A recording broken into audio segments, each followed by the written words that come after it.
ఏంటయ్యా ఇది?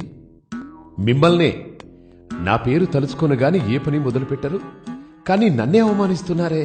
అందరూ కలిసి చేసుకునే పండుగని చివరకు తిట్టుకునే దండగలా చేశారే. మా అమ్మ నన్ను పసుపుతో చేస్తే మీరేమో దాన్ని కాస్త ప్లాస్టర్ ఆఫ్ పారిస్లోకి మార్చేశారు. నాకేం రంగులు కావాలని అడిగానా? మట్టితో చేస్తే వరాలివ్వనన్నానా?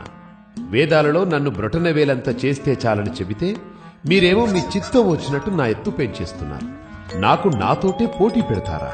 అన్నా, ఒక్క అడుగుతో మొదలై 60 అడుగులకు చేర్చేశారు. ఒకరిని చూసి ఒకరలా నా ఎత్తు పెంచేస్తుంటే దాన్ని భక్తనుకోవాలా లేక వేలం వెర్రనుకోవాలా? ఎత్తు ఎంతన్నది కాదయ్యా, భక్తి ఎంతన్నది ముఖ్యం. పోనీ సంవత్సరానికోసారైనా మీరు పిలిచారు కదా అని నేనొస్తే ఒక వేద పారాయణం లేదు, ఒక మంచి సంగీతం లేదు, వెకిలి పాటలు, వెర్రి డాన్సులు. అది నా పెద్ద చెవులే హోరెత్తిపోయేలా.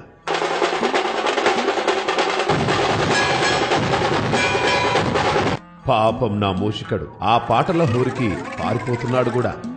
ఇక చుట్టుపక్కల జనాలైతే రోజు అష్టోత్తరం సంగతి ఎలా ఉన్నా మీ గోలకి తిట్టదండకం చదువుతున్నారు. అవును, నాకు లడ్డూలిష్టమని ఎవరయ్యా చెప్పారు?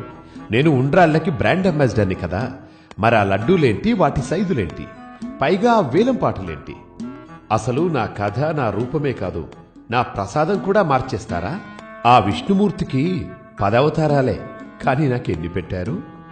నాతో క్రికెట్ ఆడించారు, గ్లోబుల మీద ఎక్కించారు, మోటార్ సైకిల్ తొక్కించారు, నా ట్రేడ్ మార్క్ అయిన బుజ్జి బొజ్జరు తీసి 6 ప్యాక్స్ పెట్టారు, టోపీలు పెట్టారు, తలపాగ జుట్టారు, సినిమా హీరోలా తయారు చేశారు. ఆ పరమశివుడు ఒక్కసారి రూపం మారిస్తే మీరు ప్రతి ఏడు నా రూపం మారుస్తున్నారు.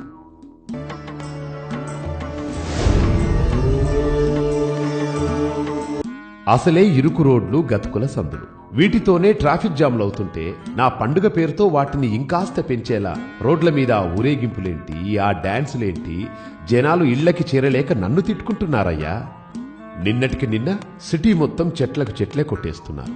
ఏంటయ్యా అంటే నిమజ్జనం రోజు అడ్డొస్తాయి అంటున్నారు. నాకు ఆకులు అలములంటే ఇష్టమని తెలిసి వాటినిచ్చే చెట్లను నా పేరు చెప్పి నరికేస్తుంటే ఇదెక్కడి పండుగయ్యా? ఇక నిమజ్జనం గురించి చెప్పేదేముంది? నిమజ్జనం రోజు భక్తి ముసుగులో మీరు చేసే పనులు అంతా ఇంతా కాదు.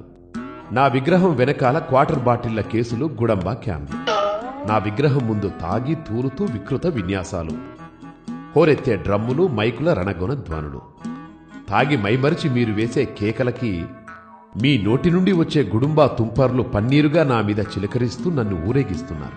మీ దగ్గర వచ్చే గుడంబా వాసన కంటే ఆ హుసేన్ సాగర్ నీటి కంపే ఎన్నో రెట్ల మేలనిపిస్తుంది. నాకొద్దు బాబు ఈ నిమజ్జనం. నేను బారిపోతున్నా.